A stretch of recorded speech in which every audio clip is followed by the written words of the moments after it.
Welcome to Mastering Lighting. This course has been a long time coming, so now that mastering V-Ray is out of the way, I look forward to moving past the more technical side of CGI and breaking into more artistic-based lessons. From the V-Ray course, you should now understand how to optimize your renders and build shaders for your scenes, but there is so much more to creating a good image than simply understanding the technical basics. So with that being said, as I prepared myself to teach this course and had a chance to reflect back over my work and what I hope to achieve this time, I'm very confident that I'll be able to break down and simplify that process. Some projects require a fairly advanced approach and are complicated and difficult to finish. Others are very simple and repetitive and can be tackled with ease.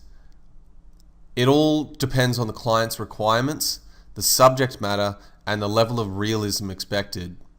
So because lighting is such a diverse subject and projects vary so much, my goal is to include as much variation from lesson to lesson as possible. But first, of course, you'll need to understand what actually makes up an image. So in this first lesson, I'm going to give you a quick rundown of all the aspects that actually factor in and contribute to making a visually pleasing image, and I'll do my best to explain their importance. Like always, I try to explain things from a theory-based approach so that no matter how complex the project, you have a sound understanding of the fundamentals first. It may appear overly simplified at this point to some of you, but please understand that not everyone has the same level of experience, and I have to factor that in and teach in a way that allows you to understand regardless of your skill level. When constructing an image, just like everything else I've taught, it's always best to start with the larger, more important features and work your way towards the subtle details. Working in this way helps to make sure you don't head too far in one direction. For example, when you're lighting and rendering a character from the wrong angle, it can force you to reevaluate and redo a lot of the later steps in the process. So even though the subject matter of this course has changed, you'll notice similarities between this and the V-Ray course, where each lesson I build things in a logical step-by-step workflow. The very first thing to consider on any print project is the image aspect ratio and the resolution of the image you'll be providing to the client, because the resolution determines just how detailed your work needs to be. On jobs where you're integrating CGI assets into backplates, you'll base this information on the camera used to shoot the backplate, and this information can be found either by opening an image in Photoshop. For example, if you go here, I've got a random image. If I go to File, File Info, you can see in the Camera Data tab, you've got the camera make and model. You've got other information like the focal length and the exposure settings, which can be useful. But if you want to determine the resolution you're going to be setting up in 3D, what I would do is I would copy and paste the model of the camera used. Then in Photoshop, I would search for that with the resolution. And you can see down here, you'll often find that information either on review sites, on the Wikipedia page, or on the manufacturer's website itself. But you can see here, if I go to this website, what it does is it gives me the resolution of the actual full quality photo, because you can see in Photoshop here, this is a lower resolution version that's been uploaded to Google Images, whereas the actual resolution is 4672 by 3104 or 14.5 megapixels. Now it's important to realize that a megapixel is basically just a million pixels. So the larger the resolution, the higher the megapixels will be on the actual image itself. It's easy enough to find the information when you already have a backplate, but on completely CGI jobs where you don't have the camera information to go off, I personally use an aspect ratio of 1.333. To understand why I use this number, you first need to understand what the aspect ratio actually is. The number simply defines how many horizontal pixels there are to vertical pixels. So a ratio of 1.5, which is standard in most cameras, will have 1.5 horizontal pixels for every vertical pixel. I believe the Nikon range of higher end cameras like the D90 uses this, and you can see here in Photoshop that ratio is represented by the blue. For me personally, I've always based my resolution and image aspect ratio on the higher end cameras like the Phase 1 range because they shoot with an aspect ratio of 1.33, which gives you more vertical room on your renders. Now if I bring up a data sheet on the Phase 1 range, you can see the resolution these cameras shoot at. So whereas the Nikon D90 shoots with 12 megapixels, the P45 Plus camera from Phase 1 shoots at 39 megapixels. So it's a lot more detailed, the cameras are a lot more expensive, but in the print industry you've got a lot of guys who are extremely wealthy. You know, most photographers are making a lot of money doing what they do and they have the best equipment available. So you can see the resolution here is 7216 by 5412. Now in Photoshop, if I show you the difference between the two, you can see with the stand-on Nikon aspect ratio of 1.5, we don't have this extra bleed room here. Now, in the print industry, the image you provide to clients sometimes is a little bit larger than they actually require. However, there's been many cases throughout my career where the client decides to crop into an image. So if you give them the blue aspect ratio to work with, and all of a sudden they need to go higher on the sky or lower on the foreground, they might not have that information. Whereas with an aspect ratio of 1.33, you're often fitting that little bit of extra detail in, and it gives them the opportunity to potentially go in and crop things for their own benefit. So that's why I stick to that resolution on completely CGI jobs.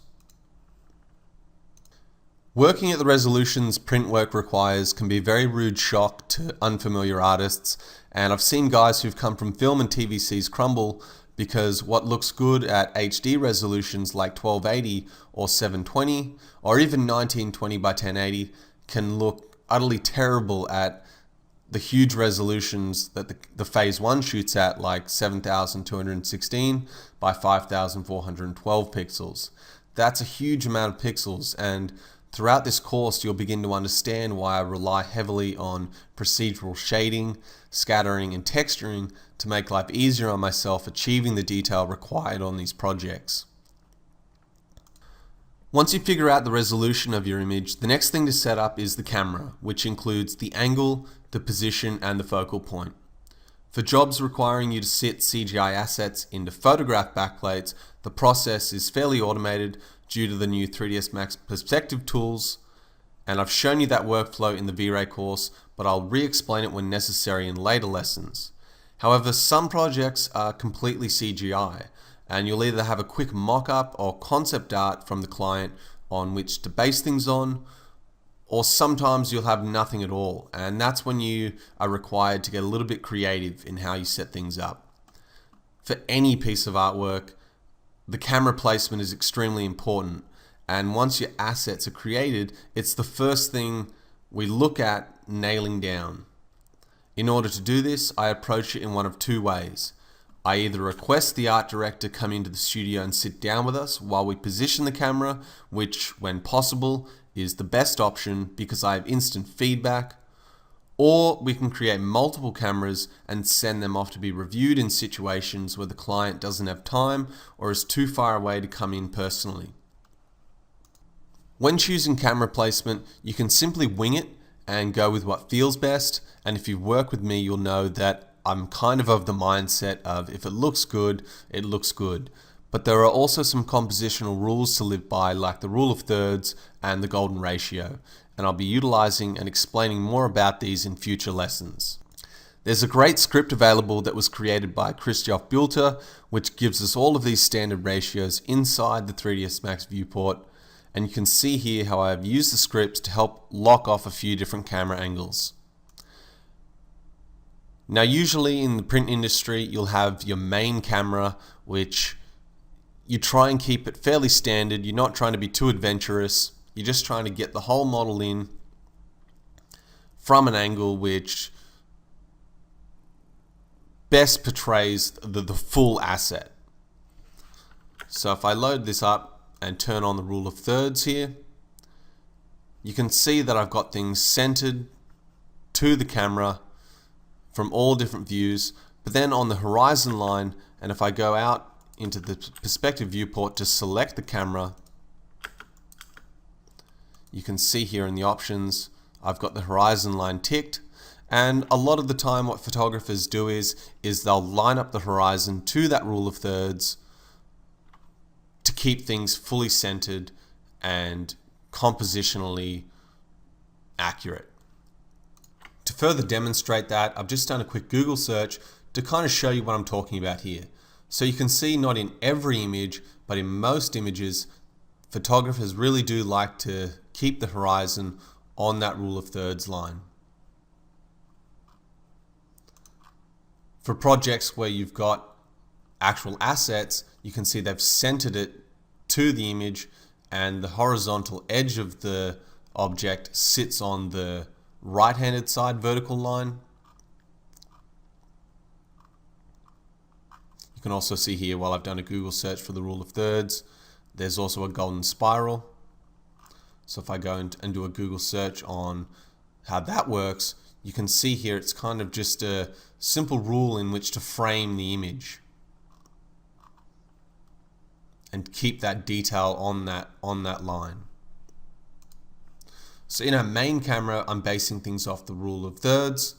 But if I go out here to the secondary camera I've got set up and turn on the the golden spiral, you can see I've got things being framed inside that curve, and it's just an option that kind of lets you visually frame things in an easy to match manner. You can see as the framing goes down in the spiral, I've tried to keep the horizon line centered on that inside square, and utilizing some basic ratios like this, it kind of locks off the camera for you and gives you that option. Now, of course, I'm only showing you from the front side of the object. Occasionally, as I add more and more cameras to provide to the client, I'll get more adventurous, trying out different types of setups. And once again, you can see here I've got the rule of thirds, the golden spiral set up to frame the image. If I turn on the rule of thirds, you can see things are centered. I've got the eye close to the right-hand vertical, and usually when you've got a character or anything with an eye, that's where your focus lies. So you try and keep that line centered over one of the vertical or horizontal lines. And once again, it just helps us define where things are. You can see that the horizon line is set up on the lower horizontal line. And very simply, you just end up with a few different camera angles based on those ratios. Like I was saying earlier, don't be afraid to vary from these ratios. It's not absolutely ideal. Sometimes it's just a matter of going in and playing around. And if you have a client sitting with you, you'll sometimes set a camera up that you think looks completely wrong and they'll love it, and there's nothing you can do about that. But you'll notice there's one thing on all of these images that I've tried to factor in, and that's the actual silhouette of the object. So if I just make this, you can see here how I don't have the camera rotated in a way which kind of breaks the silhouette. I'm trying to keep as much outline detail as possible on each camera angle. So on this second angle here, I'll just make this shaded. You can see once again, I don't have anything overlapping. At least I've tried to minimize that. And then on the backhand camera, I've just got enough room to have the silhouette in there. But it's also important to realize that when I'm factoring in the silhouette of the object, I'm not just factoring in the pure outline of the character. To demonstrate that, I've just rendered off the scene where it was at.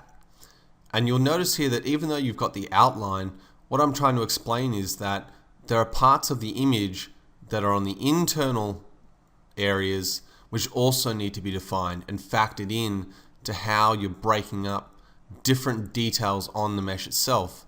So we've got areas like here, even little details on the arm.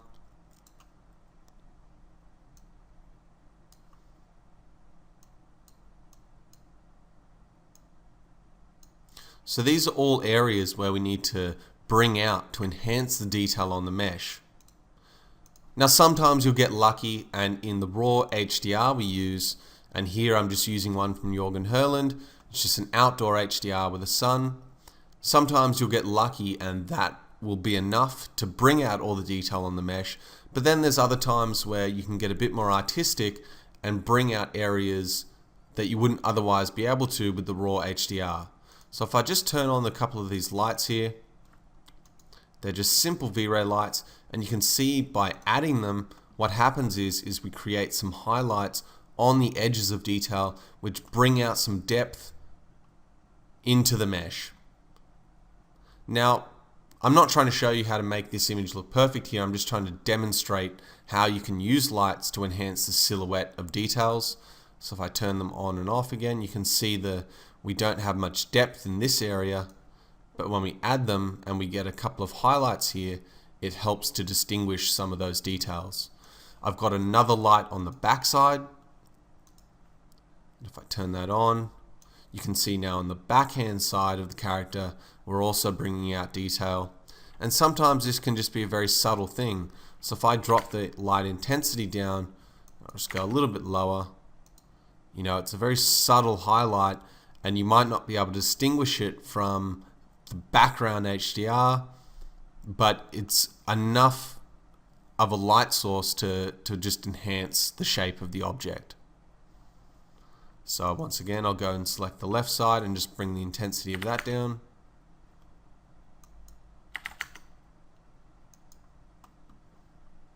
And there you go, we still catch the little bit of highlights and help to bring out detail on the model. Now I can't really say I've worked on too many jobs that required extreme depth of field, for example, like you'd see in macro photography on plants and insects. However, it is an extremely useful tool to have in your arsenal when trying to determine where the focus lies on the image. So if I turn on the depth of field here, you can see all of a sudden it changes our sense of scale on the object and makes it feel like the camera is closer to the object itself. If I turn it off, things look a bit larger now. And with it on, once again, our sense of scale shrinks a bit. You can determine how strong the depth of field is by adjusting the F number. And if you have the exposure controls turned on in V-Ray, you'll effectively be changing the exposure of the image when you adjust that number. So for that reason, I always work with the exposure turned off, which also gives us a more standard workflow and doesn't change how I interpret different light values from project to project. Because if you adjust the shutter speed and the ISO, having a light value of say 10 in one scene can be completely different when you drag those lights into a new scene with the exposure turned off. So with the exposure turned off, you'll see here if I shrink the f-stop number, we go higher on the depth of field, and as I go higher on the f-stop number, we shrink the depth of field effect. Now sometimes when you're matching a CGI asset into a photograph backplate, you can simply base this number on the camera data, but to do that you've also got to have the exposure controls turned on and base things off the shutter speed and the ISO.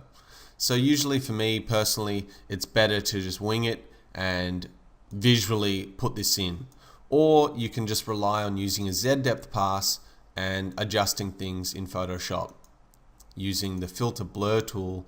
And what you do is you go to lens blur and then you just load the Z depth pass into the source map. Now the next logical step after setting up the camera and everything related to that step in the workflow would be to go in and set up the shaders in your scene. But because I feel like I've explained in detail how to achieve those results in the V-Ray course, I'm not going to place focus on that in this lesson.